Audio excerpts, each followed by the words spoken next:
నటి కస్తూరి Shankar deputy CM Pawan Kalyan చేసిన వ్యాఖ్యలపై ఆసక్తికర ట్వీట్ చేశారు. దీంతో ప్రస్తుతం అది కాస్త వార్తల్లో నిలిచింది. పవన్ కళ్యాణ్ తాజాగా చిట్ చాట్ లో భాగంగా అల్లు అర్జున్ అరెస్ట్ పై షాకింగ్ కామెంట్స్ చేశారు. పుష్ప 2 థియేటర్ దగ్గర జరిగిన తొక్కిసలాట ఘటన చాలా బాధాకరమని అన్నారు. రేవతి కుటుంబానికి తన ప్రగాఢ సంతాపం తెలిపారు. ఇదే నేపథ్యంలో రేవంత్ హీరో కాబట్టి మరో హీరోను అరెస్ట్ చేయగలిగాడన్నారు. శ్రీతేజ్ తొందరగా కోలుకోవాలని కోరుకుంటున్నట్టు తెలిపారు. రేవంత్ రెడ్డి చేసిన దాంట్లో తప్పేమీ లేదని అంటూనే బన్నీ లేదా పుష్ప 2 మూవీ యూనిట్ ఘటన జరగానే కరెక్ట్ గా స్పందిస్తే ఇంత దూరం వచ్చేది కాదన్నారు. చట్టం ముందు అందరూ సమానమే అంటూ కూడా రేవంత్ పాలనను ప్రశంసించారు.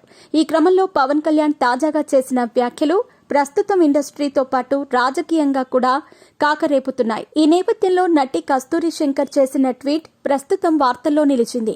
పవన్ కళ్యాణ్ నిజమైన పెద్ద మనిషిలా వ్యవహరించారన్నారు. చాలా మెచ్యూర్డ్ గా మాట్లాడారన్నారు. ఎక్కడా కూడా వన్ సైడ్ తీసుకున్నట్లు మాట్లాడలేదని అన్నారు. అదేవిధంగా నటి కస్తూరి ఈ విషాదాలన్నీ మర్చిపోయి కొత్త ఆశలతో కొత్త ఏడాది 2025కి ఆనందంగా స్వాగతం పలుకుదామని కూడా ఎక్స్ లో పోస్ట్ చేశారు. ప్రస్తుతం నటి కస్తూరి వ్యాఖ్యలు మాత్రం వార్తల్లో నిలిచాయి.